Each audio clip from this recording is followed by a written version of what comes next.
Vamos começar aqui então a palestra do Dr. Igor. O Dr. Igor Capelato, como o nome Matrix, um documentário do real. O Dr. Igor Capelato, ele é doutor pela Unicamp, pesquisador CNPq pelo Instituto dos Estudos de Linguagens, Unicamp, mestre e doutor em multimeios pelo Instituto de Arte, Unicamp, professor de cinema, artes e psicanálise, ministra curso pela Unicamp, Casa da Crítica de São Paulo, Rebeca Cultural, Clínica Capelato e etc. Produtor audiovisual, tendo realizado diversos filmes, videoartes, entre outros. Atualmente desenvolve pesquisas na área de psicanálise, cinema e dramaturgia, com foco principalmente em Lacan, Shakespeare, Fluss e Benjamin. Sobre a palestra. Morpheus, um personagem da Matrix, diz a Neo: o que é real? Como você define o real? Se você está falando sobre o que você pode sentir, o que você pode cheirar, o que você pode saborear e ver, o real são simplesmente sinais elétricos, interpretados pelo seu cérebro. Como lidar com a sensação da irrealidade do mundo quando nos encontramos em um espaço em que não sabemos mais o que é real e o que é ficcional? Por meio de Matrix, esta apresentação pretende refletir sobre os conceitos de realidade e ficção, discursando sobre como funciona a percepção humana, a formulação de pensamento dos signos na mente humana. Para Vilém Fluss, filósofo tcheco brasileiro, tudo é ficção, uma vez que a realidade é percebida pela mente humana, ou seja, por meio de ser subjetivo, que identifica e recria a realidade por meio de seus códigos pela mente humana. Interpretativos pessoais, assim sendo, cada vez o mundo de uma maneira distinta, e constrói sua própria sistematização do mundo. Conforme colocou o psicanalista francês Jacques Lacan, o ser humano estabelece a ordenação dos signos por meio do discurso. Assim, iremos conferenciar um estudo sobre a linguagem e como a linguagem se manifesta no jogo de percepção. A começar pelo título, né? Matrix, um documentário do real. A ideia de... Essa frase é uma frase do Keanu Reeves, de uma entrevista, o próprio autor das entrevistas, dizendo que para ele o filme Matrix não é uma ficção, é um documentário do real. Do real no sentido de que para ele tudo no filme revela o que é o ser humano e o que é o lugar em que o ser humano acredita se estar. Eu não vim aqui te dizer como isso vai acabar. Falha do sistema. Essa talvez seja um momento mais importante do filme, onde vai finalizar o filme, mas eu trouxe para a abertura, que é para a gente discutir justamente essa ideia de que tudo não se passa de um sistema. Tudo que eu vou estar comentando aqui na palestra, a gente está em torno de... Estamos lidando com o sistema, O que são sistemas? Essa vai ser uma das perguntas que nós vamos refletir aqui ao longo da nossa conversa. E é um sistema que falha, como todo sistema. Nunca há um sistema perfeito, nunca vamos chegar no ideal. Não existe o ideal, não existe a partícula ideal do universo, não existe o conceito ideal. Tudo é criado por uma mente humana, e se a mente humana pensa e a mente humana tem falhas, tudo vai ter falhas. Então eu não vim aqui te dizer como isso vai acabar. Eu vim aqui te dizer como vai começar. Então a gente parte de um princípio de que a gente sabe a origem pressuposta das coisas. Talvez a gente não saiba a origem do universo, mas a gente sempre pressupõe uma origem. Nossa mente humana é capaz de criar a origem, inventar a origem para as coisas. De onde viemos é sempre fácil responder, mesmo que seja uma resposta sublime, uma resposta um tanto ficcional, como viemos de Deus, viemos do sopro do barro, viemos de uma explosão do universo e assim por diante. Mas a gente nunca sabe como vai terminar. A gente pode imaginar também um término, mas a gente sempre está em renovação do término das coisas. As coisas sempre a gente renova A gente acha que vai acontecer alguma coisa e depois a gente já, na sequência, acontece algo que nos diz que não vai ser assim. Então a gente está sempre nesse constante upgrade, né, das informações.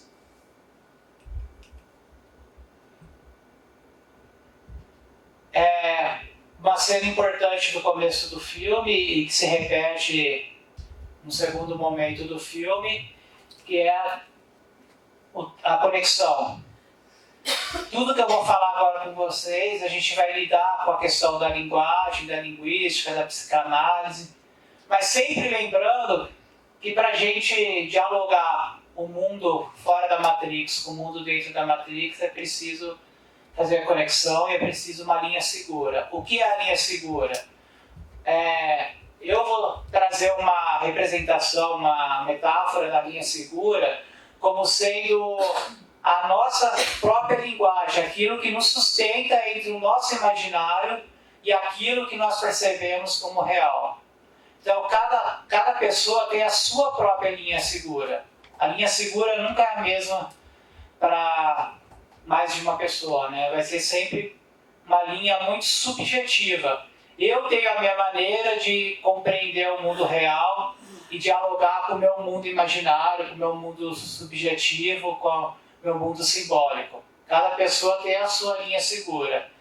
E eu até gosto de fazer essa metáfora, porque no filme, toda vez que alguém atende o telefone, acontece alguma tragédia, ou entram os agentes e atiram, ou o caminhão bate na coisa, ou aquela hora que a Trinity atravessa, o Neo vai pegar o telefone, o cara atira no telefone, quebra o telefone, ele não consegue atravessar e ele fica. Sempre acontece alguma coisa para que a linha segura só funcione para uma única pessoa.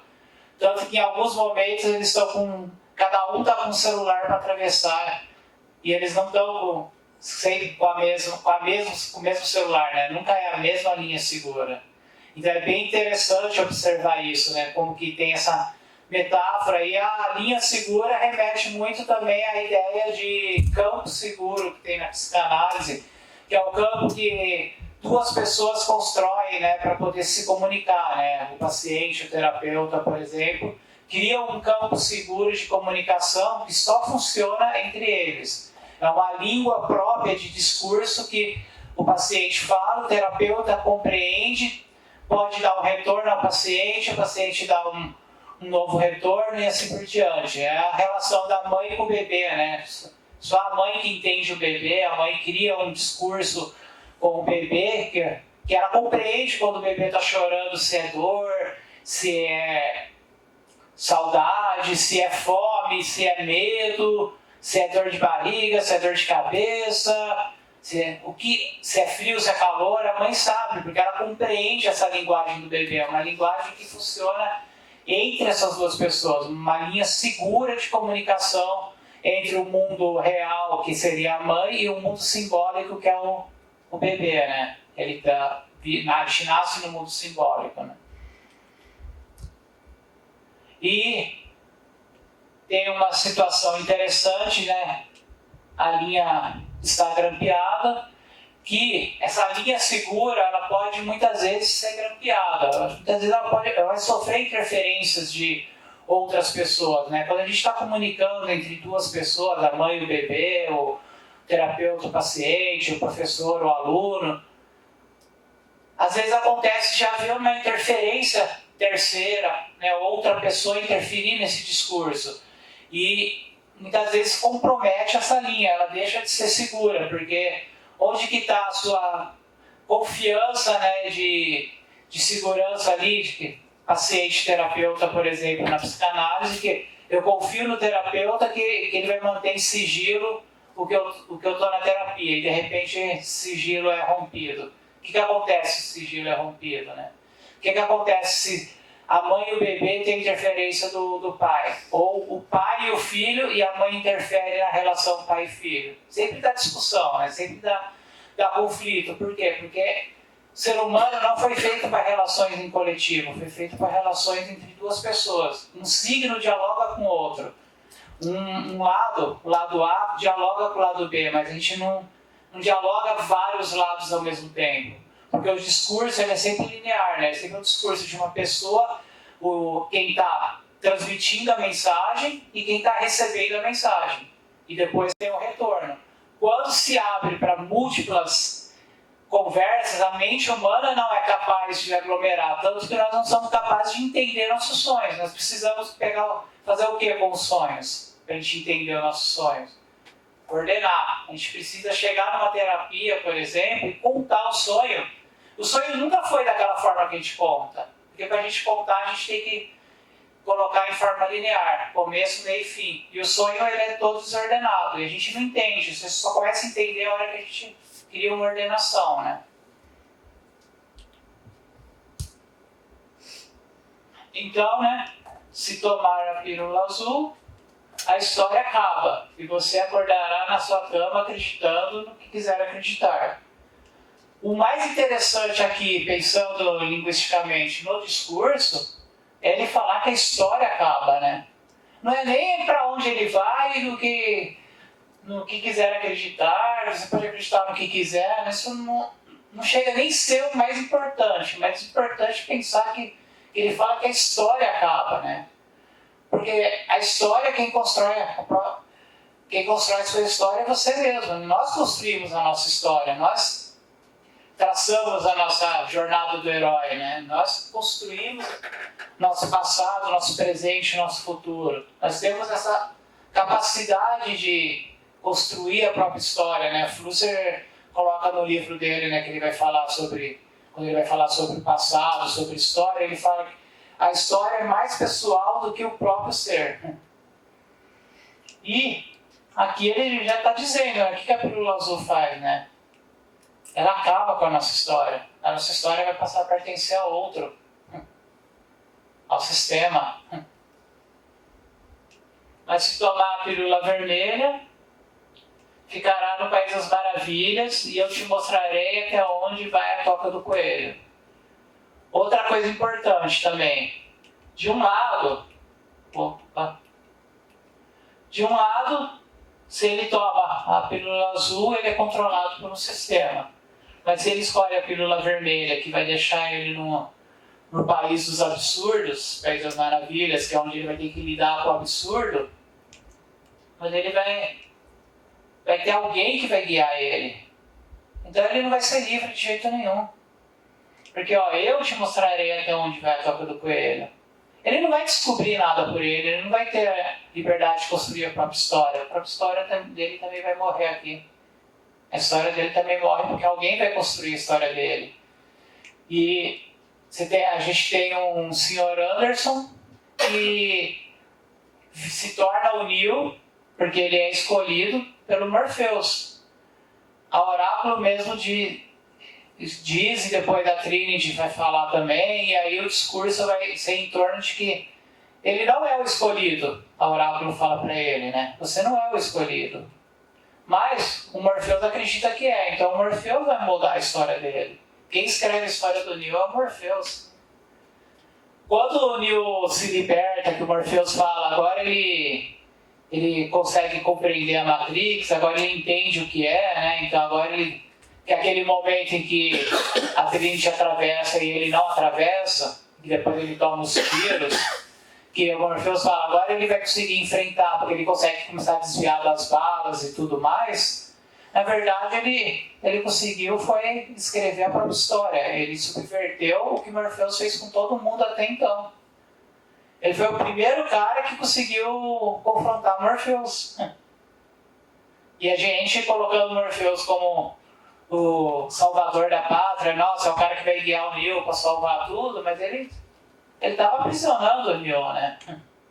Então a gente vê como os dois lados do sistema nos aprisionam. Há sistema dentro e fora da Matrix.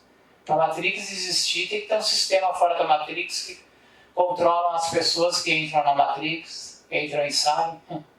Elas não entram e saem no momento que elas querem. Elas são controladas, porque tem que acontecer alguma coisa para elas entrarem. Elas não entram, vão passear na Matrix, agora estão com vontade de sair, saem. Não, elas saem quando estão sendo perseguidas, elas entram quando elas têm que resolver alguma situação. Tanto é que o único momento de escolha livre do Morpheus de entrar e sair de alguma coisa num sistema que não é a Matrix, mas que ele construiu, um aplicativo que ele construiu. E aí ele pode entrar e sair porque o aplicativo é dele. Mas na Matrix ele não escolhe quando ele entra e sai. Bom, ele já está dentro. Ele já está dentro. O real já está dentro. Já está. Lembre-se, tudo que eu ofereço é a verdade, nada mais. E aí aquela pergunta que a gente estava fazendo até agora, né? O que é a verdade, né? Então, para a gente chegar na verdade, a gente tem que entender um pouco do que é real, o que é simbólico, o que é imaginário, o que é a Matrix, né? O simbólico é a formulação de sentido de real e imaginário. É fundamental na estruturação da percepção da linguagem e do desejo. Para o sujeito vir a ser, é necessária a construção do simbólico. Então, o que acontece? O real e o imaginário, o real que está fora da Matrix, o imaginário que está dentro da Matrix, talvez, ou não, né? A gente pode questionar também. A dúvida é sempre importante, né? Mas o real e o imaginário são construídos pela mente. Aquilo que a gente estava falando, né, da mente que compreende, que constrói o sentido das coisas, que dá sentido aos signos, né, que interpreta os signos. Mas o mais importante é pensar que essa formulação de real e imaginário que nos dá a percepção, que a gente percebe que há um dentro e fora, a gente cria essa percepção de um dentro e fora, né? Também a gente cria uma percepção da linguagem, a gente estrutura a linguagem a partir de um real e imaginário, a gente constrói o nosso discurso e a nossa maneira de comunicar, e também o desejo, né? Nós, seres humanos, nascemos do desejo, né? Nós nascemos fruto de um desejo e somos guiados, vamos dizer assim, pelo desejo. O que é a pílula azul e a pílula vermelha, senão uma representação metafórica do nosso desejo? Ela é a representação do desejo humano. O desejo humano pode ser tanto um desejo positivo no sentido de um desejo necessário, né? Eu desejo algo para que algo possa acontecer na minha vida, né? E esse algo ser algo necessário para a sobrevivência, necessário para perpetuar a espécie, necessário para que eu exista, como eu posso subverter e entrar num desejo paradoxal, né? Um desejo perverso, maléfico, né?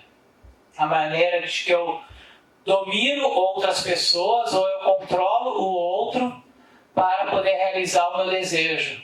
Então eu desejo que o meu filho se torne médico, e aí quando eu tenho um filho eu faço de tudo, obrigo ele a ser médico, porque meu sonho era ser médico, eu não pude ser, e aí eu quero então que meu filho seja médico e vou subverter o desejo dele. Então o meu desejo vai ser maléfico porque eu queria ser médico, não ele. Eu nunca desejei um filho médico, eu desejei eu ser, mas como eu não pude ser, eu faço de tudo para o meu filho se tornar médico.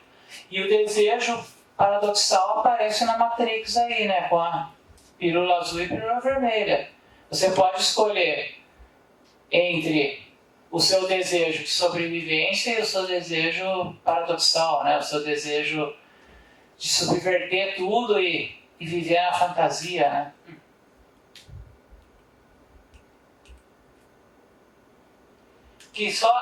E tudo isso só vai acontecer na relação com... Tá difícil de ler aqui, eu vou ler com o real e o imaginário. Então vem a pergunta, o que é real e o que é imaginário, né? Eu vou trazer uma explicação de Wilhelm Flusser para a gente entender o conceito de real, portanto o conceito de realidade, né? Realidade é um modo de percepção do mundo de acordo com os códigos culturais do sujeito, que observa o mundo, ou seja, realidade é ficção. Realidade é a maneira com que nós enxergamos o mundo. É a maneira com que a nossa mente, o nosso cérebro cria aquilo que é percebido do mundo. Pelo olfato, paladar, tato, audição, visão. Então nós temos 5 sentidos que captam aquilo que está fora do nosso alcance e torna, né, algo presente, né, algo que está ao nosso alcance, né. E aí a gente fala, né, vamos dizer assim, não diria erroneamente, mas há uma maneira mais prática de tentar entender o mundo, que se criou a ideia de tangível e intangível, né? Aquilo que está na nossa mente é intangível no sentido de que não é palpável. E aquilo que está fora da nossa mente a gente pode segurar, a gente pode encostar, pode pegar, então é tangível.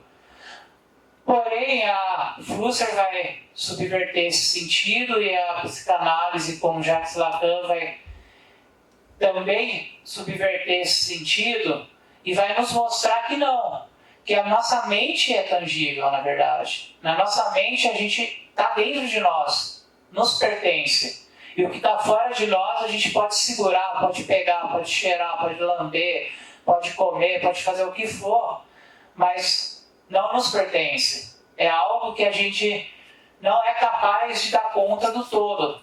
Nós não somos capazes de compreender essa parede. O que é essa parede? A gente pode pôr a mão na parede e falar, a parede é fria. Eu posso olhar a parede e falar, ela é branca. Mas eu não consigo compreender o todo ao mesmo tempo. Então, há uma brincadeira, né? É uma historinha, né, que se conta que havia um elefante, né? Ninguém sabia o que era o elefante, e colocaram 5 cegos que nunca tinham ouvido falar de elefante ao redor do elefante. O primeiro cego pegou a tromba e falou, esse é um animal grande, parece uma cobra, né? Então o elefante é igual a uma cobra. O segundo pegou a orelha e falou, não, o elefante é igual a uma raia, ele é mole e tal, ele é igual a uma raia. O terceiro passou a mão na pele do elefante e falou, não, é igual a um rinoceronte, ó, pele de rinoceronte. O quarto pegou na perna e falou assim, não, ó, também da perna aqui, né, é um hipopótamo, né? E o quinto pegou o rabo e falou, não, é uma minhoca, o elefante é uma minhoca. E todos estavam certos, nenhum estava errado, né? Todos deram descrições plausíveis, porque a parte do todo que eles seguraram, mas nenhum deu conta do todo. Então, se tudo é ficção, formas, imagens, corpos, são simulacros da realidade, portanto, ficção, né? E nós estamos lidando, então, com a ideia de que dentro e fora da Matrix, não importa, tudo é ficção, né? Então, eu separei 4 frames de uma sequência, onde o Morpheus, conversando com o Neo, né, vai dizer, né, você já teve um sonho, Neo, que parecia ser verdadeiro? Então essa é aquela grande pergunta que a gente faz, né, que a gente acorda e fala, pô, será que era real ou foi só um sonho, né? Será que isso aconteceu mesmo, não aconteceu? E se você não conseguisse acordar desse sonho? E se agora a gente está aqui, na verdade a gente é a mente de alguém que está nos sonhando? Se nós estamos fazendo parte de um grande sonho? A gente não sabe se a gente de fato está aqui no centro cultural ou se a gente está dentro de um sonho, né? Como você saberia a diferença entre o mundo dos sonhos e o mundo real? O que define o mundo dos sonhos e o que define o mundo do real? E aí a gente fala, por exemplo, do esquizofrênico. O esquizofrênico não diferencia o mundo dos sonhos do mundo do real. Mas será que a gente, que não se julga esquizofrênico, sabe diferenciar? Será que a gente diferencia de verdade? Quantas vezes a gente... Vocês já se pegaram? Tem uma brincadeira que é muito legal. Vocês já se pegaram assim, alguém fala assim pra vocês, você assistiu o filme X? Eu assisti. Aí ele fala assim, que cena do filme? Você fala assim, tem uma cena no filme que o cara pega a arma e sai correndo. Aí você vai voltar no filme, vai assistir o filme de novo e não tem a cena. Você fala, mas eu jurava que tinha essa cena no filme. Eu jurava que o cara pegava a arma. Por quê? Porque a nossa mente, tudo que é abismo, ou seja, tudo que é um fragmento entre uma ação e outra que ficou em aberto, a nossa mente constrói uma imagem. Nós não construímos palavras, nós não construímos sensações, construímos imagens na mente, né? E a mente cria a imagem tão verossímil que a gente acredita que estava lá. Uma coisa que eu sempre falo em aula, assim, as pessoas já estão acostumadas, eu falo do filme Psicose. Vocês lembram do filme Psicose de Hitchcock? Vou perguntar para vocês, como que é a morte da moça na banheira? O que acontece? Facada. Facada, ok. Alguém viu a faca acertar ela? Não. Não há a cena da faca acertando ela, mas garanto que todo mundo imaginou a faca entrando no corpo dela. Mas tinha o gesto, né? Porque aparece uma pessoa com a sombra com uma faca na mão, alguém abre a cortina, não necessariamente é a mesma pessoa com a faca na mão, nada diz que foi aquela pessoa.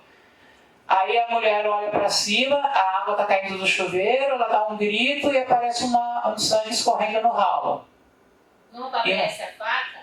Oi? Na minha mente. Não aparece faca nenhuma, aparece a silhueta da faca, mas a faca não aparece. É indicial. Nós imaginamos que a silhueta é de uma faca, mas poderia ser até um outro objeto. Mas o gesto. O gesto pressupõe que ela foi esfaqueada, mas não há a cena. Porém, a nossa mente constrói a cena do corte. Mas não tem uma cena, uma hora que ele está subindo, segurando uma faca? Tem, essa cena não é quando ele cai no banheiro. Essa é quando ele vai ver a mãe dele no quarto. Mas passa antes do... É.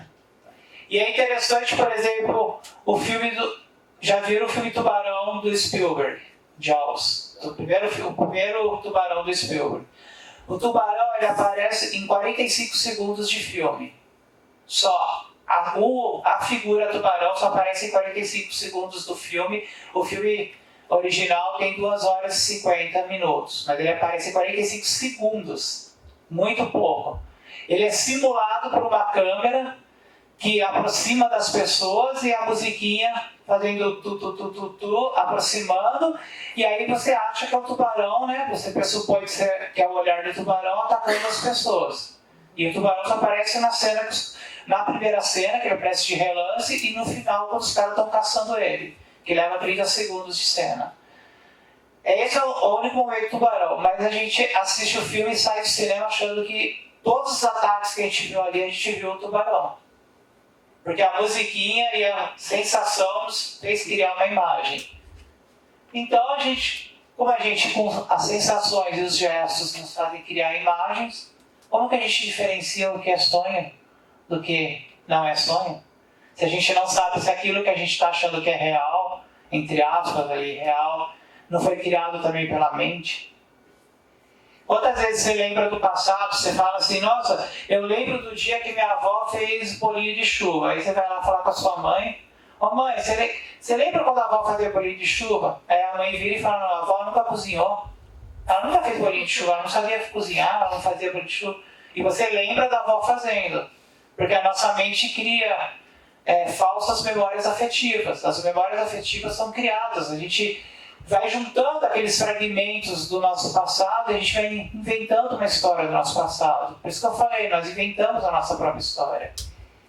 E muitas vezes essa história é tão inventada de uma maneira assim tão incrível que a gente acredita naquilo que a gente imaginou. A gente acha que aconteceu.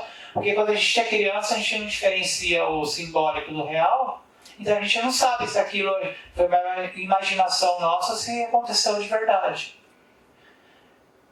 Pessoas que são sobreviventes de guerra. Você junta 5, 6 pessoas sobreviventes de uma guerra e pede para contar a história. Todos estavam no mesmo lugar, sofreram com a mesma guerra. Cada uma conta uma história totalmente diferente.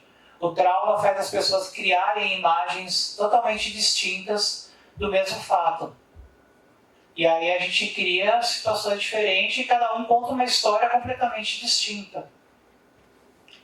Ficção é tudo aquilo que pode ser imaginado.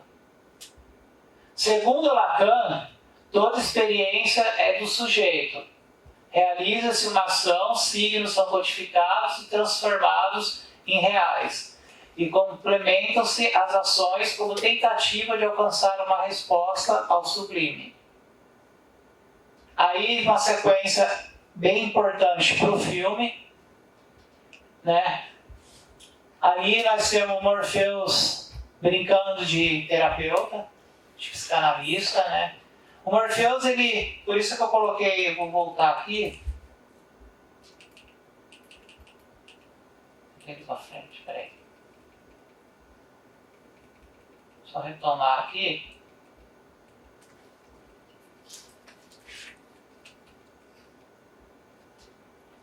essa cena que está de fundo aqui.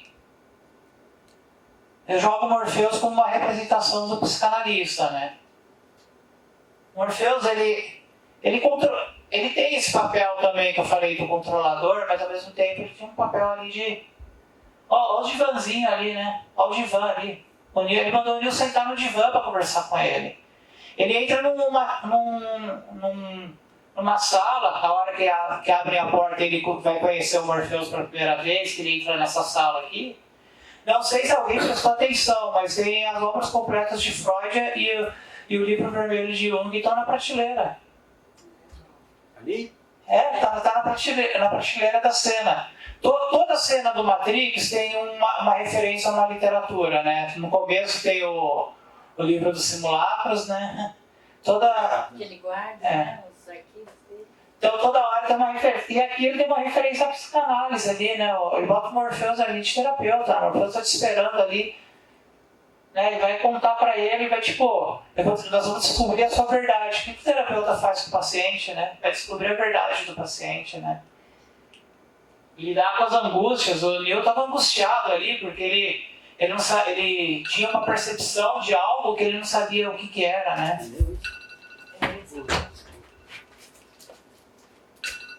A linha segura. Uma linha segura. Daqui a pouco ele desaparece.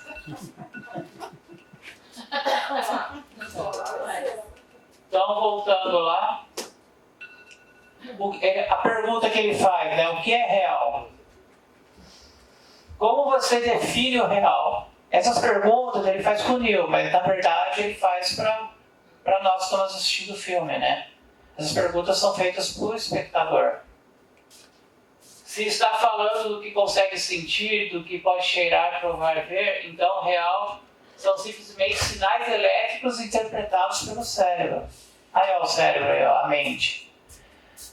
São apenas sinais elétricos, são impulsos. A gente é fórmula química, né? A gente é uma reação química. Então, olha ali, a química elétrica. A máquina, aí a gente pode entrar naquela conversa que estava tendo de relação do humano e máquina. Enquanto a máquina ela é só elétrica, a gente é elétrico e químico. O mundo, que a gente chama de real, ele é químico. Nós somos eletroquímicos e a máquina é elétrica. Então a gente poderia fazer uma relação em que nós somos a fusão entre o real e o imaginário. Então, nós seres humanos estamos sendo usados como a ponte entre o real e o imaginário. Nós somos o discurso, nós somos a linguagem. Nós somos os signos, de fato. O simbólico ou o imaginário, né, ou a imaginação, para atingir o real precisa da linguagem. O que a linguagem possibilita para nós? Entre a relação do real e do imaginário, né? O que a linguagem possibilita? A ordenação de sentidos. A linguagem dá sentidos. Por isso que eu coloquei aqui uma seta, porque ela dá um sentido, ela vai dar uma diretriz. Sentido também nessa relação de dar um significado, mas também de dar uma diretriz, né? Se ordena, a gente guia nosso destino, nós guiamos nossos pensamentos, nós definimos o que nós vamos fazer a partir de um discurso linear, né? Então, né, vou ler por aqui que fica mais fácil. Este é o mundo que você conhece. Ele só existe agora como parte de uma simulação neurointerativa, que chamamos de Matrix. Você vivia num mundo de sonhos, meu. Então, ó, a frase importante ali, e ó que frase terapêutica, né? Ó por que eu falei Morpheus como uma metáfora de um terapeuta, ali, uma representação de um terapeuta. Você vivia no mundo dos sonhos. Ele está no papel do terapeuta, né? Você deve viver o mundo dos sonhos, mas você vivia só no mundo dos sonhos. O terapeuta é o que vai fazer a ponte para nós entre o simbólico e o real, né? Ele que vai nos colocar no real, né? Você lembra, o Ronaldo falou uma coisa que eu não tinha pensado. O pessoal que fica lá no berçário, lá no tubado, eles só suportam aquela situação porque vivem sonhando. É isso, cara. É isso que está Porque o acontecendo. mesmo, cara, Que as pessoas que estavam, que você não veio de manhã, mas o Ronaldo disse que aquelas pessoas que ficam entubadas ali, sim. naquele fetalmente ali, naquele mundo lá original, sabe o que eu tô falando? Aquela Sim, cena primeira, sim. que falou lá, com um tubo lá, aquela... Sei. Então, o Ronaldo disse uma coisa que eu não tinha pensado, que as pessoas que estão sendo entubadas, crescendo, não tem outra vida a não ser uma pilha. Para poder sobreviver a isso, suportar essa situação, elas vivem num sonho.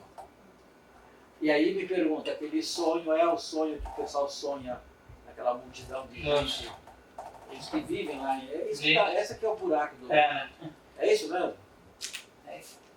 A linguagem, uma vez que é ordenado então por regras, normas, padrões, estabelece uma ligação de repetições. Então todo discurso quando ele é formulado, ele é uma repetição do discurso. E a Matrix a gente vê que há sempre uma repetição, né? Sempre as coisas estão se repetindo na Matrix. São os agentes Smith se reproduzindo, né? Se repetindo, né? Na verdade, eles não estão se clonando, eles estão se repetindo, né? Eles estão criando repetições de agentes Smith. O gato que cria o déjà vu lá são as repetições. O discurso humano ele é formulado pela repetição. Quando o paciente vai na terapia, ele vai na primeira sessão, na segunda, na terceira, na quarta, e ele está repetindo o discurso. O que ele está fazendo é sempre ampliando o discurso, mas é sempre o mesmo discurso que vai sendo ampliando. E quando a terapia funciona? Quando o terapeuta chega e fala para o paciente, você tem alta. Quando o paciente muda o discurso. O paciente ele vai ter alta quando ele consegue mudar o discurso, quando ele consegue compreender aquilo que está na repetição e muda. Ser humano é assim, né? A gente comete uma falha num relacionamento, a gente vai para o segundo relacionamento tentando a mesma coisa, porque a gente acha que uma hora a gente vai conseguir aquilo que a gente está tentando. Então a gente vai repetindo. Ao invés de a gente mudar a fórmula, em vez de mudar a fórmula, a gente vai lá e fica repetindo a fórmula, né? E a Matrix faz isso, né? A Matrix, ela permite que o sujeito se repita, né? Permite a repetição. Por isso que ela é prazerosa. Ela é prazerosa porque a gente tem um personagem lá que vai voltar para a Matrix, porque ela é prazerosa porque ela permite a repetição. E o mundo real, você tem que lidar com as mudanças, né? Então, bem-vindo ao deserto do real. Então aqui um jogo bem importante, né? Primeiro, no discurso, né, usando o que Lacan fazia nas terapias, que era desconstruir os discursos, pegar palavra por palavra e entender o significado das palavras. Ele chamou primeiro de deserto, né? Deserto por quê? Porque o que é metaforicamente um deserto? É um lugar que não tem nada. É um lugar do nada, um lugar onde nada existe, nada se vê, não há um infinito, não há uma linha do horizonte, você não define os contornos, você não define as formas, e ele vai introduzir isso ao real, né? Mas aí então, ele está sentindo de pobreza? Porque é muito melhor viver no sonho do que viver no real. No real real. é pobre. É pobre. O dia a dia é pobre. Mas ao mesmo tempo é uma metáfora a gente pode fazer a metáfora da inversão, né? Se não tem nada, é muito melhor, porque lá eu posso construir o que eu quero. Lá não está nada definido. Lembrando até uma brincadeira que eu faço quando eu mostro isso, que eu falo, em meio a um deserto oceânico, construíram Dubai. Alguém, uma mente pensante, se apropriou do deserto para construir algo. Na Matrix tudo já está construído porque lá a construção ela é colaborativa, né? Ela não é sua, ela é de vários e vários corpos pensantes ao mesmo tempo, né? Ela é uma união de signos diversos e de várias pessoas. Né? Aí você está querendo dizer que as pessoas que estão lá no berçário estão criando através dos seus sonhos? Através dos seus sonhos. Mas há um ato criativo? Não me parece passivo, né? Mas todo sonho é um ato criativo, por isso que há a falha da Matrix, né? A falha da Matrix acontece porque há alguém interferindo no que está planejado, né? Há sempre uma Mas interferência. esse sonho vem de onde se ele não tem referência nenhuma? Ele está ali desde todo sempre. Entendi. Isso é um processo inconsciente. Ah, tá. E o que acontece? Então, as pessoas ali, no caso, se elas estão sonhando, elas estão criando, né? E o que está alimentando a Matrix, eu diria, são as criações. A Matrix está se alimentando das criações. Por isso que o agente Smith vai virar para o Neo e vai falar que queria estar fora da Matrix, né? Por que ele vai falar que ele gostaria de conhecer o lado de fora da Matrix? Porque é o lado onde se criam. Dentro da Matrix é vamos dizer assim, é o simulacro da criação, né? É a representação da criação e não a criação, né? Mas esse é o conceito, né? Que é o sonho, o ato criativo. De onde veio isso? É o conceito do sonho, né? Não, mas quem faz isso? Quem faz sonho? Quem que diz que o sonho é um ato criativo e não é resultado não um resultado passivo, de frustração? Né? O sonho é um ato criativo. Mas como você não tem ação nenhuma sobre esse sonho? O sonho ele é o momento em que a gente atinge o estágio máximo do imaginário, né? Mas ele é todo inconsciente? Oi? Ele vem todo do inconsciente? O sonho ele é uma formulação do inconsciente. Quando nós acordamos, a gente conscientemente formula, né, um discurso do sonho, a gente interpreta o sonho. Mas o sonho ele é uma formulação do inconsciente. Na neurociência, que o Ronaldo gosta de citar, o Damasio, né? O Damasio ele fez uma experiência em que pessoas que tiveram determinadas áreas do cérebro afetadas, elas não conseguiam sonhar e não conseguiam criar, elas não tinham capacidade de criar. E ele percebeu que assim, quem não tinha capacidade de criar também não tinha capacidade de sonhar. E pessoas que sonhavam, né, ele identificou, fazendo alguns exames, né, do cérebro, ele conseguiu identificar ali que as ondas cerebrais identificavam a área do cérebro ativa no sonho, era a mesma área da criatividade. Então, quando dava uma folha em branco e mandava a pessoa criar qualquer coisa, a pessoa estava livre para criar, ela pegava um lápis e desenhava. Ela usava a mesma área do cérebro dos sonhos. O sonho está na área da criatividade, né? Então, né? Igor, uma pergunta.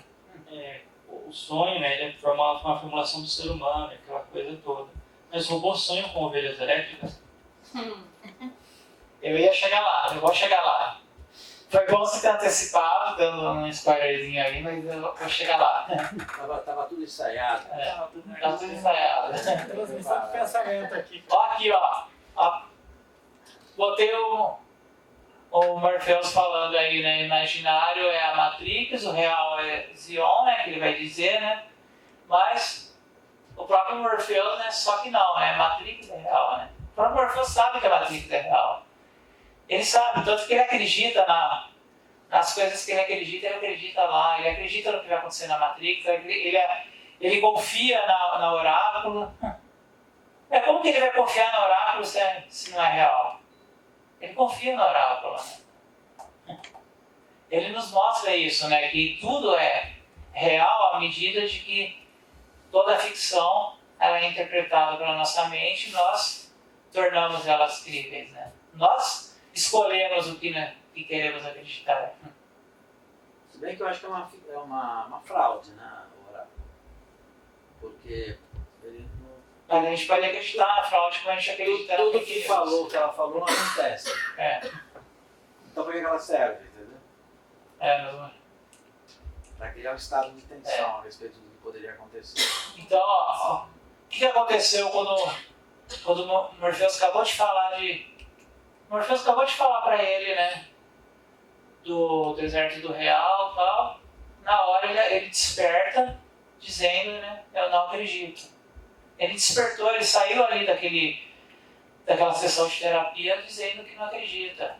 Mas essa aí não é a sequência da sessão de terapia. Ele tá cabelo careca. Porque fora da Matrix ele é careca, dentro da Matrix ele é cabeludo, né?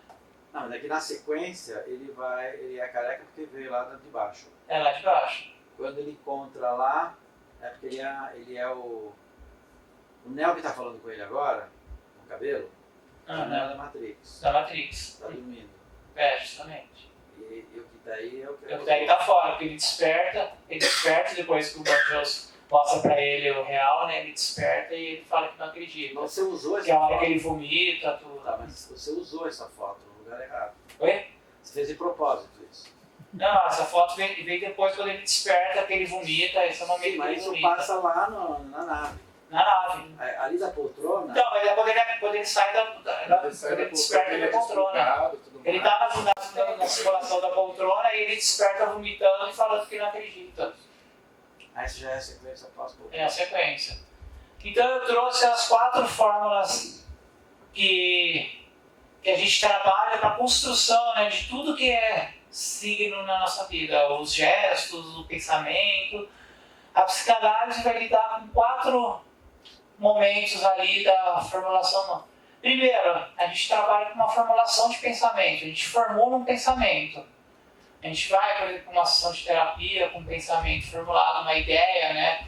Tô indo porque eu sofri tal coisa, tô indo porque eu sinto isso, tô indo porque eu tenho raiva da minha mãe, tô indo porque é isso, aquilo. Aí, há um momento de negação quando a primeira resposta chega, né? Você tem isso por causa disso. E aí a gente começa a negar, não, eu não sou assim, eu não sou isso, eu não sou aquilo. Então, pessoas que estão passando por alguma situação psíquica, né, que falam, não, eu não sou esquizofrênico, não, eu não estou delirando. A pessoa que está delirando, ela nega, né, o delírio. O alcoólatra nega que é alcoólatra e assim por diante, todo mundo vai negando. Isso faz parte da psique humana. A psique humana vai passar pela negação. Se não houver a negação, a gente fica preso no estágio primário e a gente não evolui, né? Da negação, a gente vai para a verificação. A gente nega até a hora que a gente vai lá buscar. Mas será que eu estou negando mesmo? Ou será que eu não sou? Será que eu sou mesmo? Começa a vir a dúvida gera a verificação, a necessidade de comprovar, né? E aí veio o sentido de verdade, verificar. Verdade vem do radical verificar, do latim. A palavra verdade, a gente estava aí questionando o que é verdade. Verdade significa verificar. Quando eu verifico, eu posso verificar que aquilo que eu acreditava era real, ou no meu sentido de real, ou posso dizer que não, posso provar que não era. A verificação pode dizer que é sim ou não, não necessariamente só sim, né? Então, aquilo que a gente chama de verdade, erroneamente a palavra se transformou, né, num conceito de né? Um conceito de é isto. Só que pode não ser também, né? E por último, então, ou a confirmação ou aceitação, né? De que a gente acaba verificando e a gente aceitando aquilo que nos foi confirmado, né? A nossa confirmação, a gente acaba nos aceitando. Então a gente aceita viver fora da Matrix ou aceita viver dentro da Matrix. Depende do que foi verificado para nós, né? Do que foi nos dado como resposta daquilo que nós aceitamos como real. Nós no sentido de cada um de nós, né? Porque é sempre pessoal, né? Naquele momento lá, então, dele pro lado do predinho lá, né? A frase que ele vai falar antes de ir pro lado do prédio, ele fala libertar a mente. O mais importante, né, talvez ali, ensinamento é o libertar a mente. O que é libertar a mente, né? Se a mente é necessária para compreender o simbólico e o real, fazer a ligação do simbólico e o real, o que é libertar a mente, né? Na memória, né? Porque ele tem a memória de que se ele pular aqui, ele cai. A memória da gravidade. Da gravidade. Mas em momento algum, no filme, ele fala para libertar a própria mente. Eles não falam, em momento algum, em nenhum discurso do filme, eles falam liberte a sua mente. Ele fala liberte a mente. Tem um momento no filme que o Morpheus fala para ele, né, aprenda a libertar a mente. Traduziram na legenda como libertar a sua mente, mas ele não fala a sua. Ele não fala yours, ele fala liberte a mente. E ele chama de the mind. A mente ele chama de the. Uma coisa coletiva. Então ele está falando de uma mente aí coletiva. Por isso que eu falei dos corpos juntos. Você está tendo um sonho coletivo ali. Quer dizer, está falando que lá no purgatório, lá no berço, eles estão sonhando o mesmo sonho. Ou eles estão construindo o mesmo sonho juntos, né? E aí ele vai se libertar desse sonho coletivo, né? Não é a mente dele, é aquela mente que aprisionou a mente dele, né? É o aprisionamento, que é o que a sociedade faz com as ideologias. O que são as ideologias? Vamos pensar no nosso cotidiano. O que são as ideologias? O que são as religiões, as ideologias políticas, sociais, os grupos sociais, o que eles fazem? Eles colocam várias pessoas dentro de um mesmo círculo para pensarem igual. Todo mundo pensa igual dentro de uma ideologia. Se você pensa diferente, você é excluído daquele grupo. Porque o grupo, para funcionar, tem que estar todo mundo pensando igual, né? As ideologias são essa grande mente, né? Aí você vai passar daquilo, você vai ficar naquilo? Vai ficar nisso? Depois eu reformo. Porque então a pergunta que vem agora, eu tenho que começar a falar alguma coisa sobre isso, porque eu estou vendo coisas aí, estou achando que é o buraco um dos buracos. Porque se você é morto na Matrix, você morre aqui, o corpo não vive sem a mente.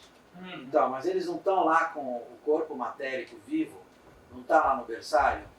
Tá no berçário. Então, se ele morre na Matrix, quem está morrendo é a imagem. É a imagem. Não é o sonho, é o sonho coletivo.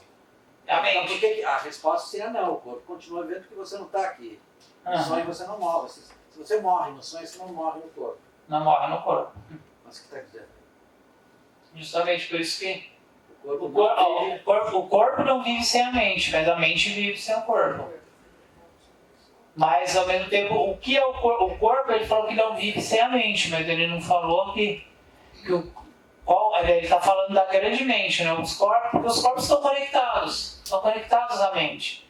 Se ele não pensa mais, o que nós somos seres humanos? Imagina uma pessoa que não sonha, não pensa, vira vegetal. O corpo continua vivo, mas o corpo não é mais o ser. O que ele está colocando é aquela grande discussão dos existencialistas, né? O que é o ser?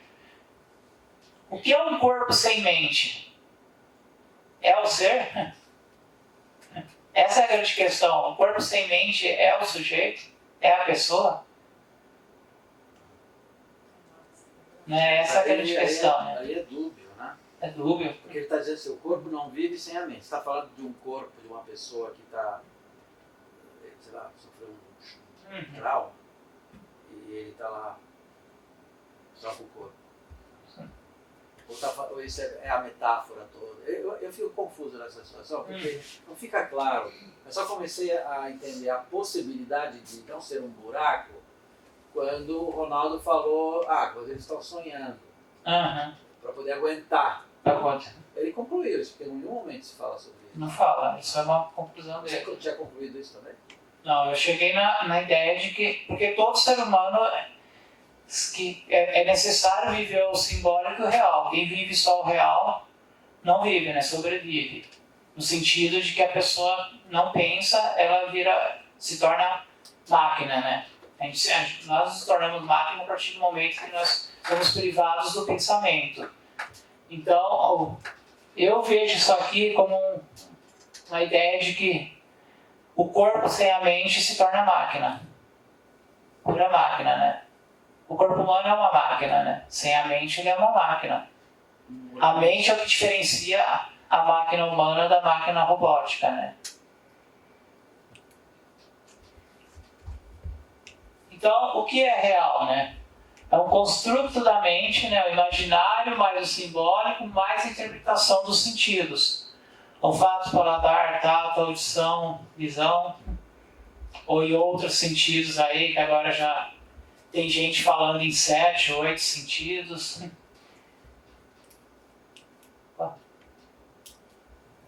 Ó aqui, ó, essa imagem aqui, ó. Isso aqui é o que a gente chamaria, entre aspas, de real. Esse é o real.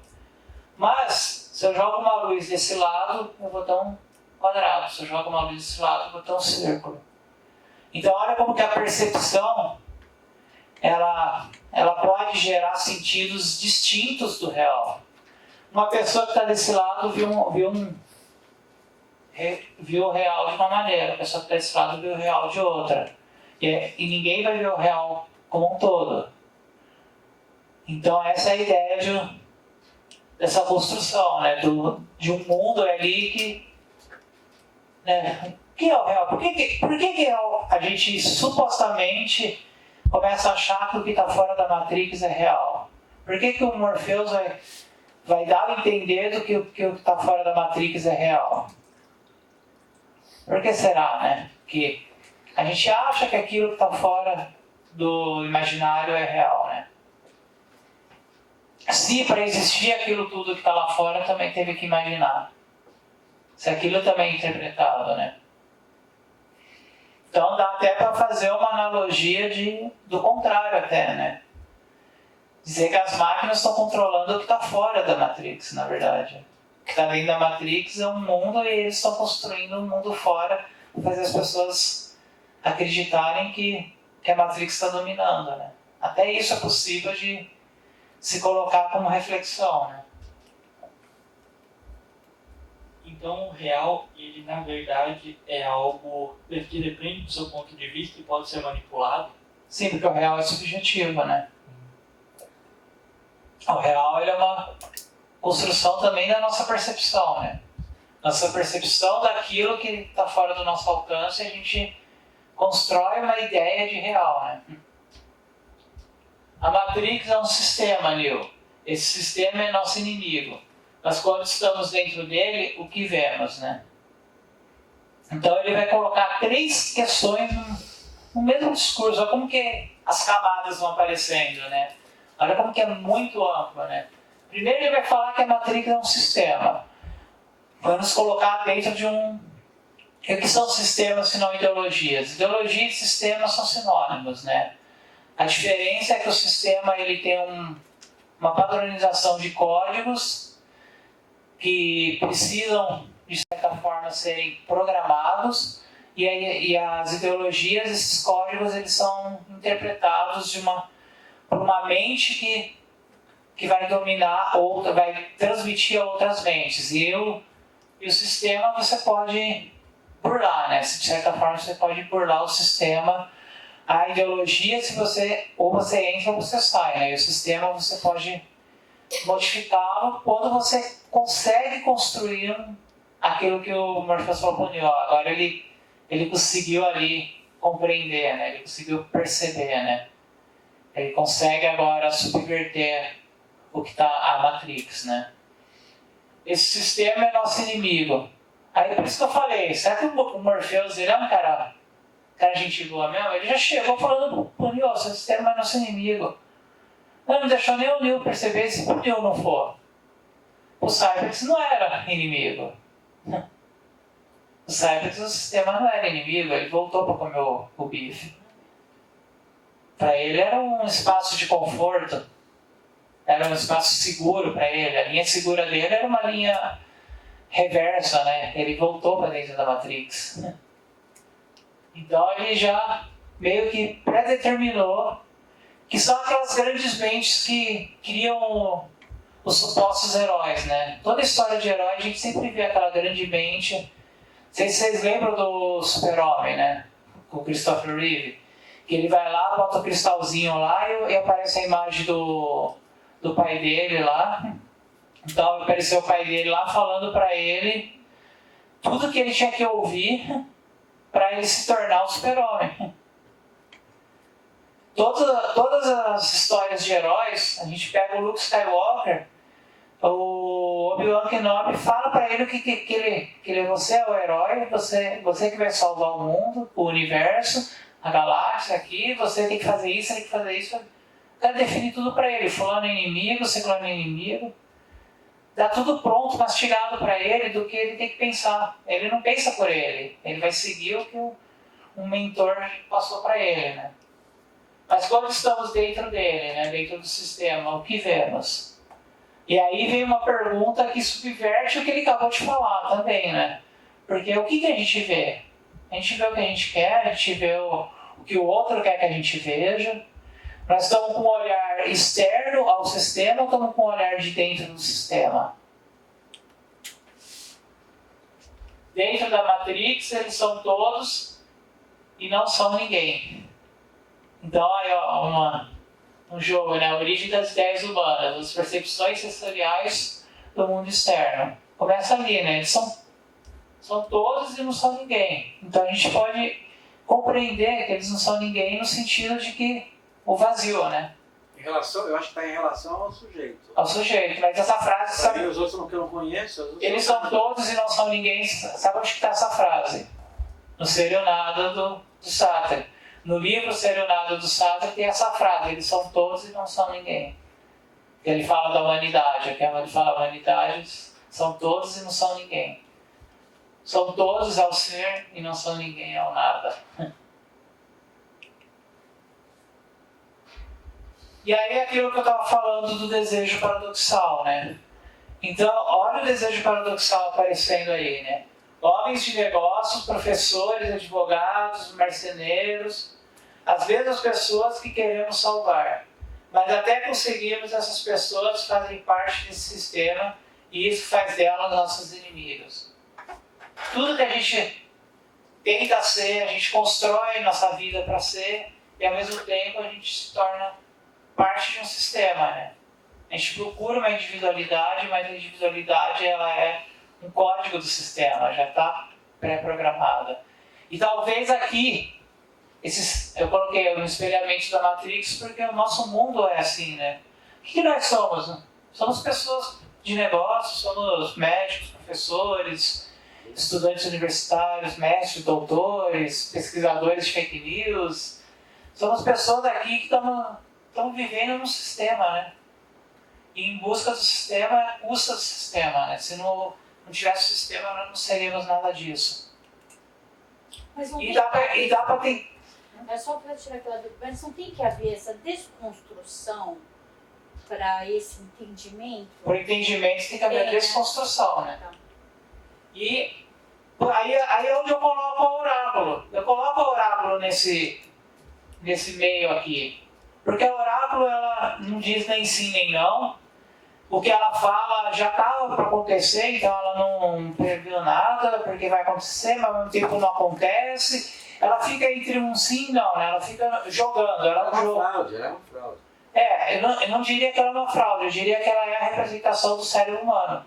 Ela é, ela é a metáfora do cérebro humano. O cérebro humano é uma fraude. O cérebro humano faz a gente acreditar em coisas que não são reais e a gente desacreditar de coisas que são reais. Se tem alguém que o Ronaldo está falando lá, tem um cara que acredita na Terra plana. O cara acredita na Terra plana é porque ele construiu na mente dele que a Terra é plana. Mas quem somos nós para dizer que ele está errado de acreditar que a Terra é plana? Nós acreditamos que a Terra é redonda, mas ela também é um imaginário do nosso construto, né, da nossa mente. certeza que ela seja, né? A gente só vê a Terra através das imagens. Das imagens de uma empresa americana chamada NASA, que nos diz no que acreditar. A NASA é o nosso Morpheus. Nós não estamos lá para provar. É aquela ideia da baleia lá, né? Que o Ronaldo falou. Talvez ela seja mesmo plana e nós estamos enganados. Estamos enganados. O oráculo ele tem uma questão de dualidade também, né? Ela representa muito a dualidade. Porque ela não é nem o sim nem o não. Ela é algo ali no meio. Então, pode ser o sim ou pode ser o não. É uma concepção muito louca. No caso do oráculo, como é que fica a questão do destino? Nós realmente temos um destino? Ou nós fazemos o nosso destino? Né? O que vocês acham? Você vê o oráculo como uma metáfora do livre-arbítrio? Porque o livre-arbítrio já tira quebra o destino. Mas tem uma pergunta sobre destino lá? Não. Não. Mas eu vejo o oráculo como... Tem uma pergunta sobre destino, sim. A cena que eu passei ontem sobre fake news, ela é muito sobre o destino. Que é a hora que ela olha pro Neil e fala, né? Logo a primeira vez que o Neil entra no oráculo, aí ela olha pro Neil e fala, cuidado com o vaso. Aí a hora que ele vira e fala, que vaso? aí ele vai e bate no vaso dele e quebra no chão. Isso não é talvez o destino, ou é algo que ela impulsionou para ele fazer, né? Para ele fazer um movimento, para dar um destino a esse movimento. Ou ela previu que ele ia fazer esse movimento e ia... Exatamente. Mas essa é uma pergunta sobre o destino que ela faz também. Ela não fala do destino, ela ela fala sobre isso. Tá, então essas coisas que são os buracos. E aí, ó, fora da Matrix há um sistema também, há um ser que comanda. Olha aqui, ó, um ser comandando uma multidão ali que está pensando o que ele quer que todo mundo pense. Ele convenceu todo mundo de que o Neo é o escolhido. Ele fez todo mundo acreditar que o Neo é escolhido. A única pessoa que podia duvidar de que o Neo... As duas únicas eram o próprio Neo, que sabia que ele não era escolhido, de certa forma, né? E a Trinity. Tirando o Neo e a Trinity, o resto todo mundo estava acreditando no Morpheus. E a Trinity é a contraparte do Morpheus.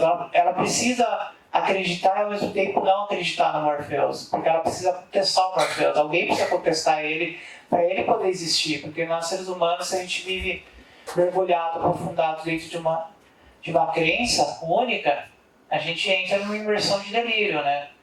O que é um autista, né? O que é uma pessoa que entra nesse mundo submerso de uma crença e não sai mais, né?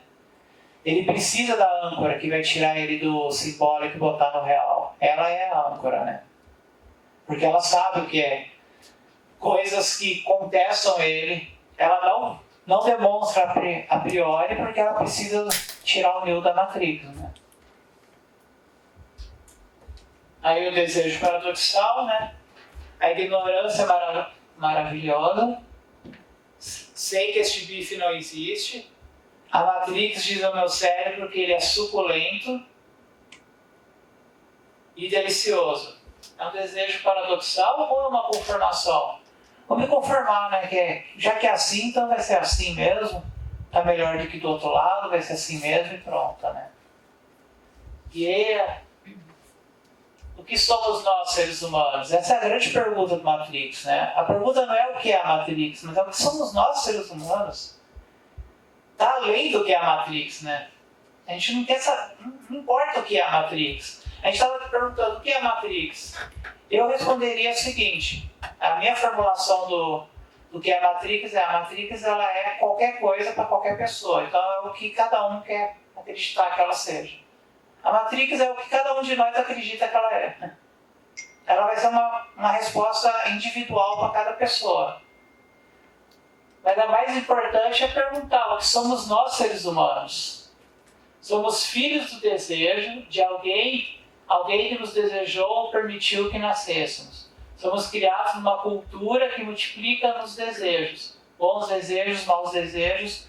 Nós vivemos de desejos. O que são as coisas que acontecem dentro da Matrix? O que acontece dentro da Matrix? São pessoas vivendo seus desejos. Quando o sujeito atinge o seu objetivo de desejo, o desejo acaba. E para realizar o desejo, busca outro objeto e assim por diante. Então vai tendo aquela supressão de desejo. Um desejo termina, você já substitui por outro desejo e sempre há um desejo acontecendo que é o que faz o ser humano ser motivado a seguir adiante. Né? Então, né, a Matrix ela seria então a fuga para o desejo. Se nós seres humanos precisamos do desejo para viver, a Matrix ela vai ser bem-vinda, né? Porque ela é a fuga para o desejo. E para os novos desejos. Lá tudo é possível de ser desejado. Fora da Matrix você não pode desejar nada. Você tem que comer aquela gosma, senão você morre. Você tem que dormir naquela cama dura, porque só tem aquela cama dura para dormir. Você tem que fazer o que o Morpheus mandou fazer, senão as lulas lá vêm te destruir.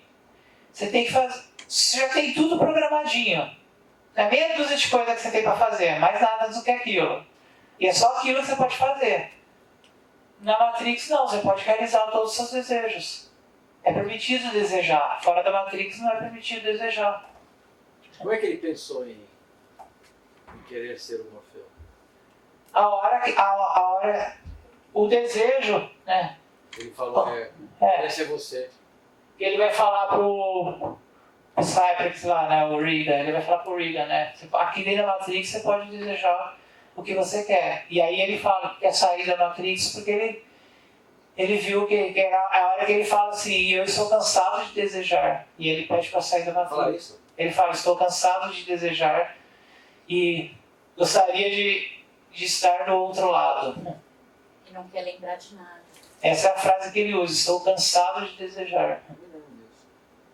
Que é o que acontece com o ser humano O que acontece com o suicida? O que é o sujeito suicida? É o sujeito que cansou de desejar, né? Ele não sabe lidar com o próprio desejo. Ele não consegue realizar o próprio desejo e ele comete suicídio. Tem o desejo de ter um bom emprego com um bom salário. Ele é mandado embora do emprego, ele não realizou o desejo dele e ele comete suicídio. O maior grau de suicídio são pessoas que não realizaram o próprio desejo. Agora, eu recentemente não conheço esse grupo japonês que teve uma sequência de sucesso, são riquíssimos, lindos, bonitinhos. Todos eles foram se suicidando, você soube disso? Então, aí como é que você se explica isso? Eles estavam realizando todos os desejos que todo mundo gostaria, né? E eles se suicidam. Porque não tem mais o que desejar, talvez? Porque o que acontece com o desejo? Vamos falar da fórmula do desejo. Como que é o mais básico que a gente fosse falar, a gente ficaria horas e horas aqui. Estou dando um curso aí de 24 horas para tentar formular o que é o desejo, né? A gente chegar no que é o desejo, mas sucintamente, o que é o desejo, né? O desejo é a necessidade humana de realizar algo que possa suprir a nossa falta. O desejo sempre é uma realização da falta. Sempre aquilo que falta para a gente quer. Então, assim, deseja um filho porque falta algo que complemente a nossa existência, que é a perpetuação da nossa espécie, do nosso eu, né? Vai dar continuidade ao meu eu, né? Eu desejo comer alguma coisa porque eu estou com fome e eu quero algo que além de suprir a minha necessidade biológica, vai me satisfazer. Então o desejo também inclui a satisfação, que é realizado pelo prazer, né? Porém, há um porém no desejar, uma vez que nós temos a necessidade de desejar, mas há um porém no desejar, que é justamente o que eu falei agora, o prazer. O bife suculento é prazeroso, mas o que acontece com o prazer? O prazer ele é sempre uma curvinha, né? Ele chega no clímax e acaba. Por isso que a pessoa vai no bar, toma uma cerveja, a cerveja dá prazer, atinge o clímax, acaba, a pessoa tem que beber de novo até que ela entra no estado ali do vício. O vício é o quê? Uma necessidade de manter o prazer contínuo. Vício é essa necessidade de manter o prazer contínuo. Então tem gente viciada em jogo, tem gente viciada em sexo, tem gente viciada em videogame, tem gente viciada em cerveja, tem gente viciada em droga, tem gente viciada em estudar, tem gente viciada em tudo. Tudo pode virar um vício. O estudo vira um vício quando o cara começa a estudar, ele sente prazer no estudo, mas aí acabou a disciplina, o cara precisa de outra. Acabou aquela matéria, ele precisa de outra. Ele acabou de ler aquele livro, ele precisa de outro livro. Aí vai lá e compra 5, 6 livros de uma vez. 10 livros de uma vez. Não vai ler os 10 ao mesmo tempo, mas vai para já, quando acabar um, já ter outro para superar, né? E aí eu vou retomar uma cena do filme, lá do começo do filme, eu trouxe agora que é para a gente entender, porque vai ter a ver com o que eu acabei de falar. É aquela hora que ele está no carro lá, estão levando ele lá, e aí ele fala, tem essas lembranças da minha vida, nenhuma delas aconteceu. Lembra que ele olhou e falou, eu almoçava aqui. Ele fala no restaurante, né? Aqui era onde eu almoçava. Aí ele fala, tem essas lembranças da minha vida, nenhuma delas aconteceu. Lembra que eu falei que a gente constrói memórias? E a gente constrói prazer também. A memória constrói o prazer. O prazer é construído por uma memória. A gente tem uma memória afetiva com aquele determinado objeto que a gente escolhe para ser o nosso objeto de prazer. Por isso que tem pessoas que escolhem a bebida, tem pessoas que escolhem a droga, tem pessoas que escolhem o sexo, pessoas que escolhem o videogame, pessoas que escolhem o livro. Por que cada pessoa escolhe alguma coisa para se tornar o vício? Porque a gente constrói essa memória, né? E tá ligado a alguma coisa. Mas peraí, essa frase é uma continuação da primeira? É? Tem essas lembranças da minha vida. Isso. Nenhuma delas Dessa aconteceu. aconteceu. É engraçado essa. Que ele comeu naquele restaurante. Ele comeu. Que era muito bom. Mas ele Mas nenhuma delas aconteceu. Tem essas lembranças, mas não aconteceu. não aconteceu, porque foi fruto da imaginação, né? As lembranças são fruto da imaginação. A gente não tem, cientificamente, a gente não tem como provar o passado.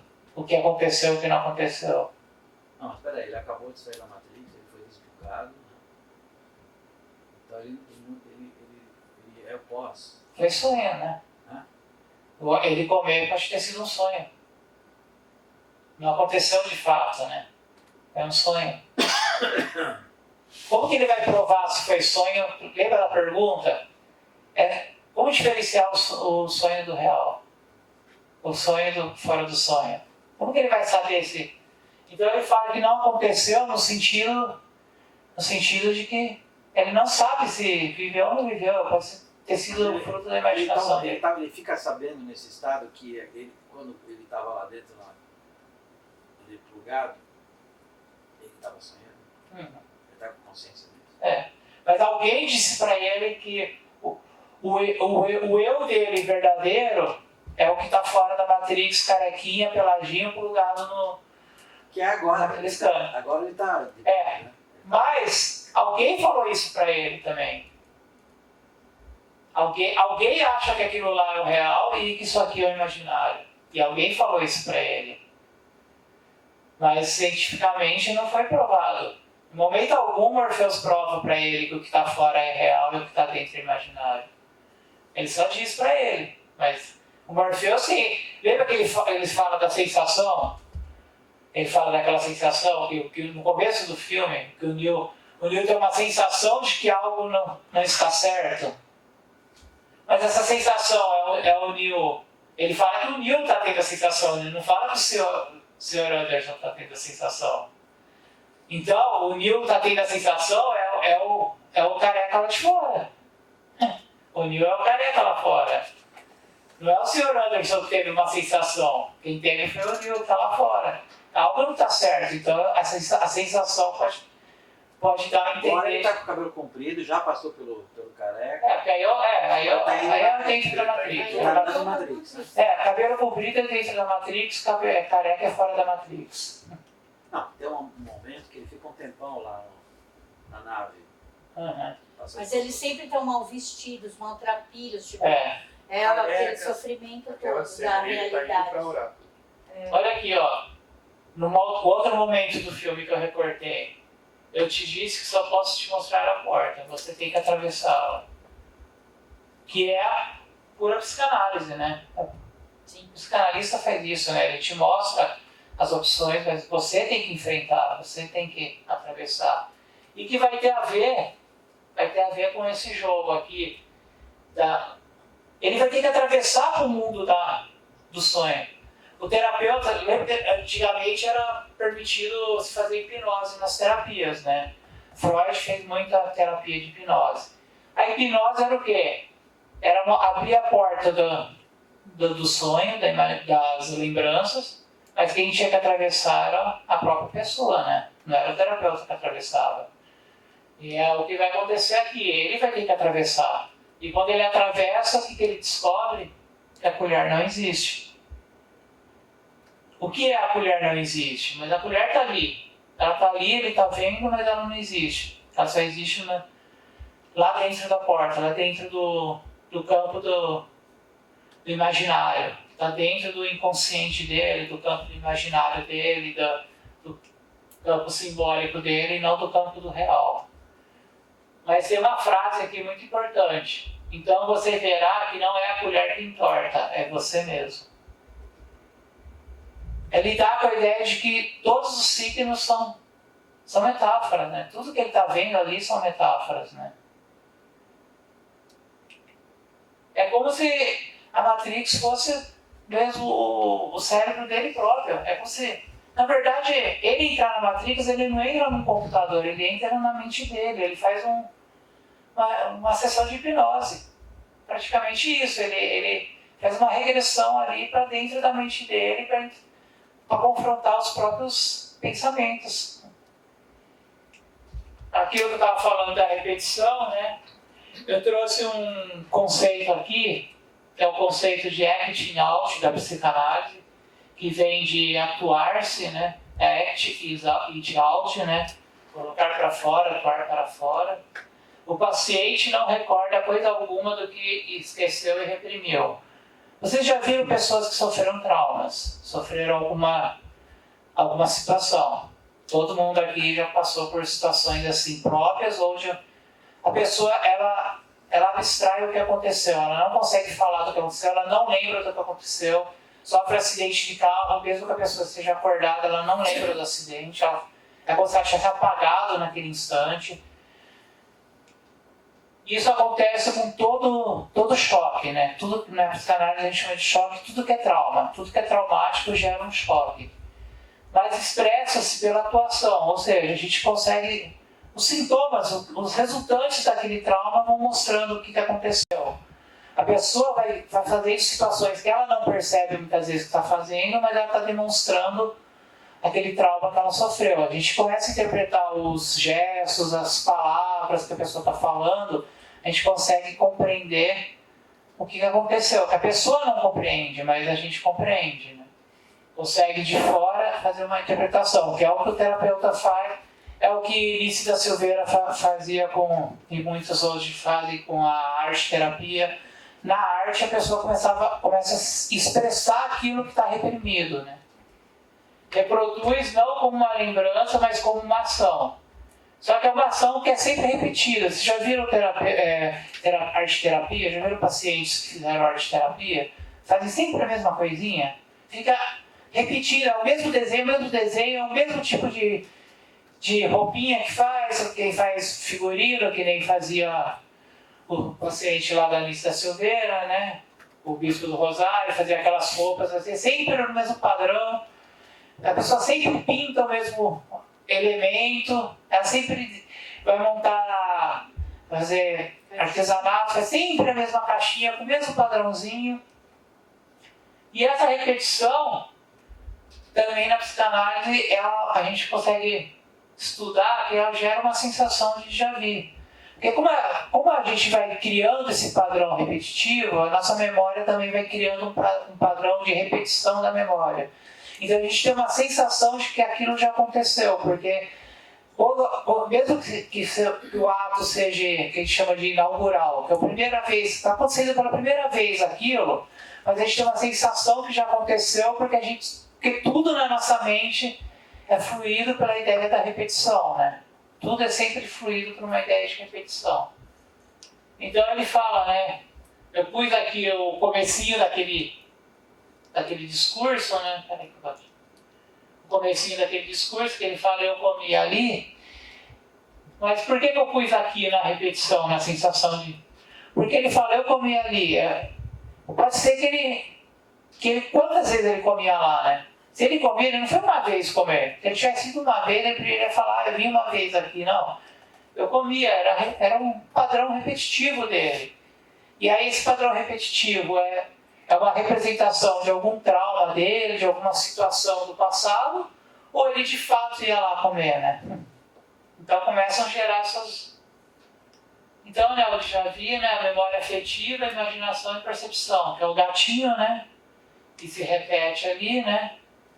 E é interessante porque a única pessoa, eles falam que acontece o déjà vu, quando acontece o déjà vu é uma falha da Matrix, eles estão reconfigurando a Matrix, que é a frase mais importante do que falha, é reconfigurando a Matrix, né? Você está reconfigurando o cérebro quando você percebe que você viveu um déjà vu, que você...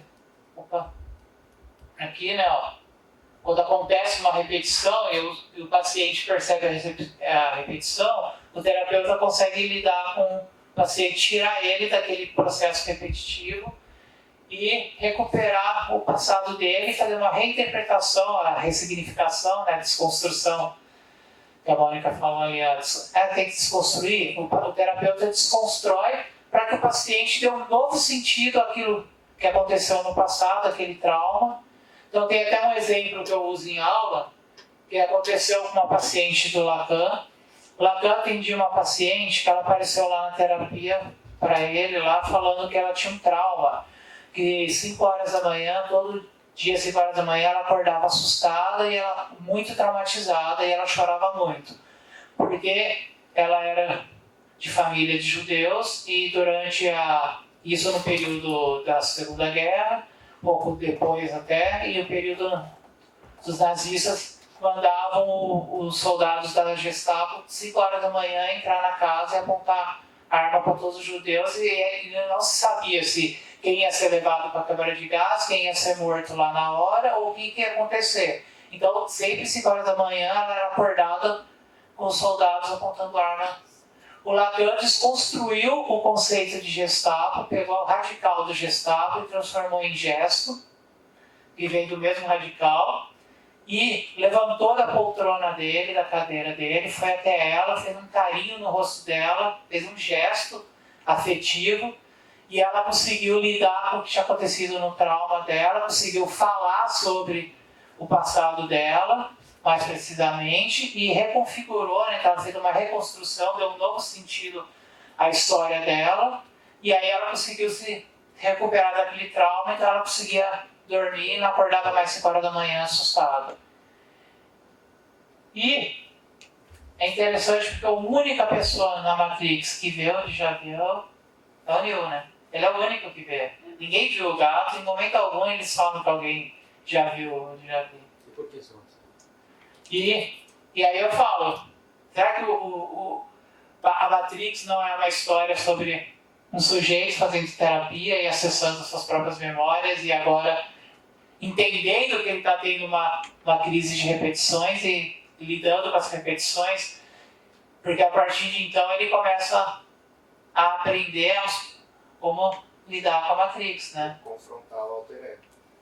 A Matrix poderia ser considerada como um alter ego, nesse sentido. Então, no caso da narrativa do filme, que você está usando, né? Está fazendo está fazendo um paralelo. Sim. Fazendo de conta que você não está fazendo isso, o que significaria, na lógica do filme, o déjà vu? É uma reconfiguração. Por que ele viu e não? Eles não estariam mais aptos a perceber a reconfiguração do Matrix? Sim. Porque só ele. Porque ele é o Neo. E quem é capaz de perceber? Vou pensando. Só porque ele é o Neo, talvez. Ele é o Neo, mas por isso que eu fiz esse paralelo com foi essa cena que me despertou o paralelo com a psicanálise. Porque na psicanálise, na terapia, quem é capaz de enxergar o déjà vu é só o paciente. O terapeuta, mesmo que ele esteja comandando a hipnose ou qualquer outro processo para chegar lá, o paciente é quem enxerga a repetição. Agora, o déjà vu pode ser também aquela situação em que você vai para um lugar que você nunca foi, viaja. Aí você fala, nossa, eu já estive aqui, eu já conheço aqui. Já conheci. Então aí seria o quê? É o processo que eu falei, né, da repetição, no sentido de que a pessoa nunca esteve, mas ela tem a sensação de ter estado, porque a gente cria esse processo de... Será que é uma coincidência perfeita com o lugar, exatamente com o realismo total? Isso é memória afetiva? a memória. Você, sei lá, sente um cheiro no local, ouve um objeto. Porque você nunca esteve, mas realmente acontece. Eu falo, meu Deus, já aconteceu. Essa cena é igual, já foi. A gente constrói o bolinho da avó lá, que você acha que a avó fazia bolinho, de repente pergunta pra mãe e ela fala, não, a avó nunca fez bolinho. Mas você come o bolinho e sente o gosto do bolinho que a avó fez, e a avó nunca fez bolinho. Mas porque você tinha um desejo que a avó fizesse bolinho pra você? Seria isso? É isso. Mas o É bolinho, tudo fruto do desejo, né? o bolinho até entendo, mas você ir para um lugar que você nunca foi, você fala, putz, eu conheço aqui. Aí vem o pessoal e fala assim, isso aí é uma prova que é uma reencarnação. Ou seja, Reencarnação é uma repetição, né? Reencarnação é uma repetição. Sim, mas a reencarnação é uma repetição num outro nível. Um outro nível, mas é uma Um nível de repetição. espiritualidade, você morre, você volta para os lugares que você já esteve. É outra É interpretação. outro nível, mas...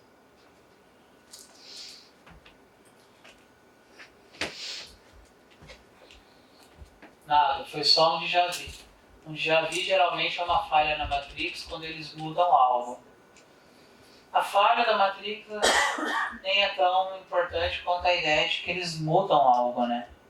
Mudar é o grande quesito ali dele ver o gatinho, né? O grande quesito é que eles, quando há uma falha da Matrix, eles mudam algo. O que mudou na Matrix? Então, isso que eu... O Neo. O Neo é a mudança, né?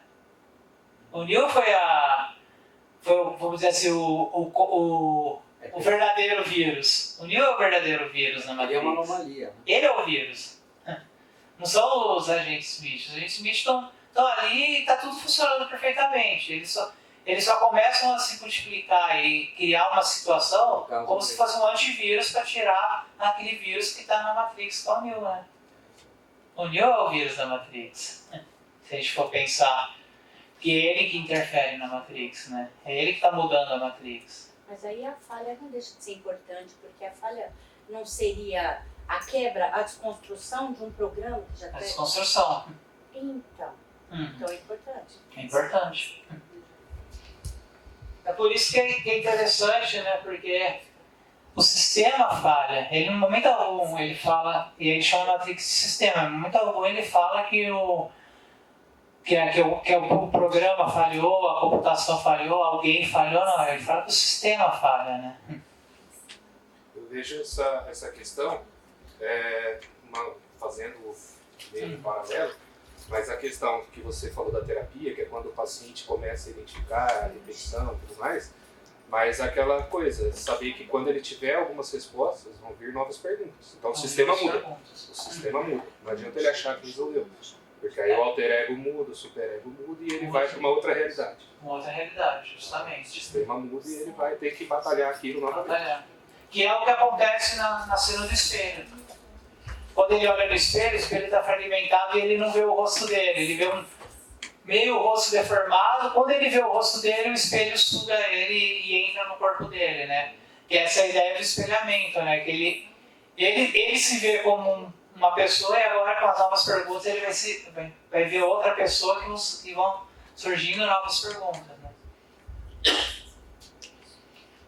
Tem uma frase, né, importante também, né? Vocês estavam me ouvindo ou olhando para a mulher de vestido vermelho? O que é essa mulher de vestido vermelho que o Morpheus criou ali, né? Para criar aquele jogo de percepção mesmo, né? Ao meio de tanto caos, há alguns elementos que passam despercebidos. Não, ele está agindo como homem, né? É uma mulher bonita. Mas É um desejo dele. mas ao mesmo tempo é uma metáfora ali, né? Tipo, você percebeu a mulher de vermelho? Ela não distraiu você, né? São os elementos que são criados para desviar a nossa percepção, né? São todos os elementos que Mas desvio porque você está atento a caso apareça essa mulher, no meio dessas todos esses cinzentos aí, essa mulher luminosa. Então, de uma maneira, ele teria que olhar para ele ter bom gosto. Justamente. É só outra interpretação, tá? E é mais ligado a essa questão do desejo. Desejo, justamente. E aí, né, que vai vir aquela grande questão, né? Se você tivesse dito a verdade, a gente teria mandado você enfiar aquela pílula vermelha. Não é verdade, ele nos tornou livre. Chama isso de livre. É aquele jogo todo do discurso, né? O Saio vai questionar, né? Mas peraí, o cara falou pra gente, né? Ele fez a gente, convenceu a gente a pílula vermelha. Será que se ele não tivesse dito tudo que ele disse, será que a gente não escolheria a pílula azul? Então, boa escolha, né? No caso dele. Né? É. O Cifra, ele Ele falou, mas ele nos tornou livre. A gente fala, né? E aí ele fala, mas você chama isso de livre? Viver num lugar que você está aprisionado a ser escravo do Morpheus? comendo aquela coisa intragável, né?